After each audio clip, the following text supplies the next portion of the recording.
hard for us to, I mean, we'll sometimes make suggestions, but it's much easier to have a specific question.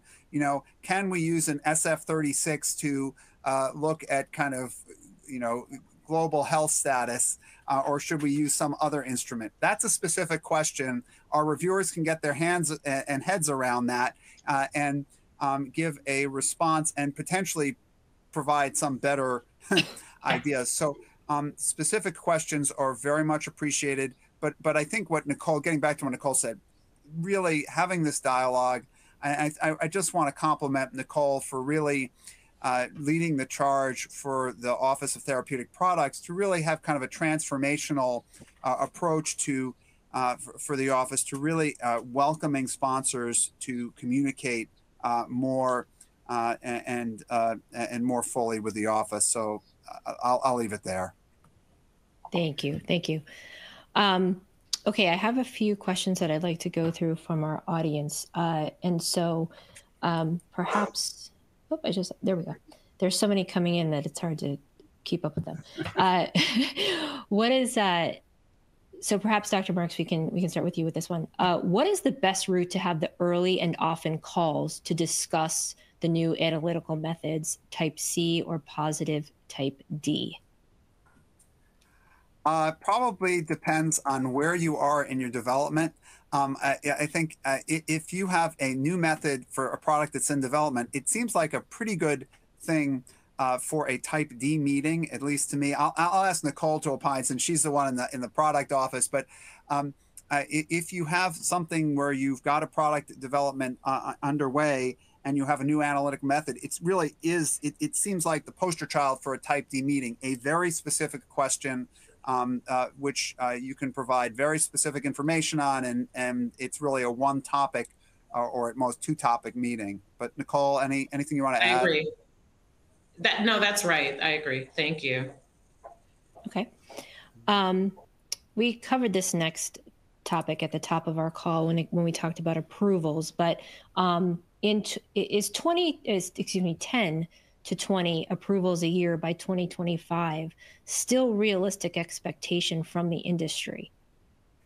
Yeah, I'll take that one. I can say that we may. I don't want to.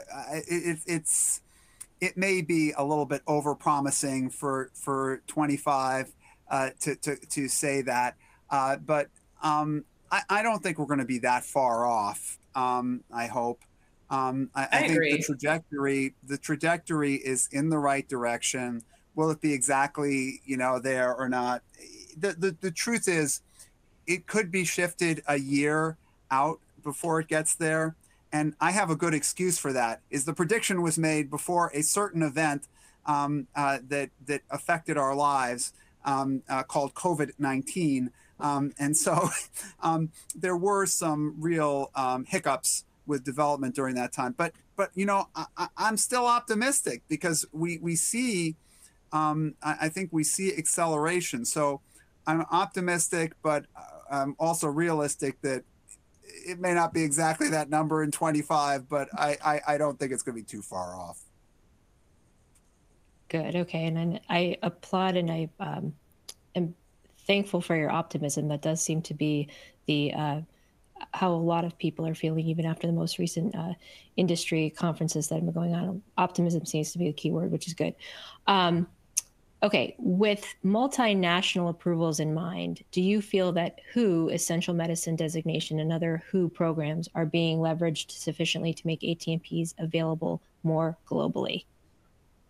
So I'll speak to this because this was something that started before the pandemic, where I think we very much feel like it would be a good idea if we could come to better regulatory convergence globally, even to the point of possibly getting to a place where you could have a similar process for cell and gene therapies as we have for vaccines. For vaccines, we have a pre-qualification process where if a high trust regulatory body such as EMA or FDA approves something, a process can be undertaken whereby the WHO essentially pre-qualifies that so that other regulatory agencies and countries that don't have such sophisticated regulatory capabilities can adopt those products. That would be helpful in this space, but we still have some work to get there. And that work is ongoing. And in fact, a white paper was published in this area to try to start to get towards global regulatory convergence. And there'll be a WHO meeting mid-year towards the summer, spring, summer on this issue as well. So hopefully we'll continue to get there and move in this direction. A lot of this will also require some pre-work in low and middle income countries to make sure they have the regulatory capabilities to be able to deal with these therapies, because after all, for gene therapies, if you don't have a way of doing safety surveillance in your country, that could be a major handicap. So some of these capacities need to be built in the meantime, even before the actual products are there. Sure. Okay, thank you. Let's try to get in one more here. Diversity plan for ultra-rare disease is extremely difficult. How will the agency help to address this requirement? Flexibility. I think that's the short piece here. The overall goal is to, where we can, to try to ensure diversity in clinical trials. That is a pillar that is agency-wide. It's not specific to cell and gene therapy. We do realize, as does the agency, because we've had these conversations, that for some of our diseases, there isn't a significant amount of diversity for some of the genetic diseases that we're talking and targeting here. And so I think, again, this is going to be flexibility and communication, and we certainly will do what we can, where we can, to help with diversity, and where it's not possible, we understand that as well. Sure, fair.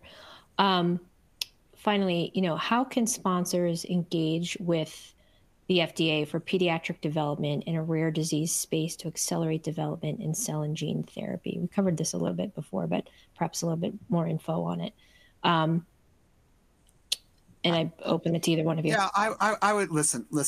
I would say that this is a great space where we have a variety of meeting types: interact meetings, pre-IND meetings. For those who have platforms that they're interested in discussing with us, we have an advanced technology team meeting. You can Google any of these and find them on our website. I think engaging early is very helpful. Getting agreement as early on as you can on endpoints is helpful, and on strategies. So I would say early engagement is a positive thing. I'll turn it over to Nicole. I was going to say something of the same vein. I think that just the engagement and the communication and the dialogue, we're here to help, and we're here to encourage in this space. And as early as interact, we are open to things that are not completely fleshed out, where you want to have some additional conversations around the goals and the development, the clinical development or otherwise. So I would just say reach out.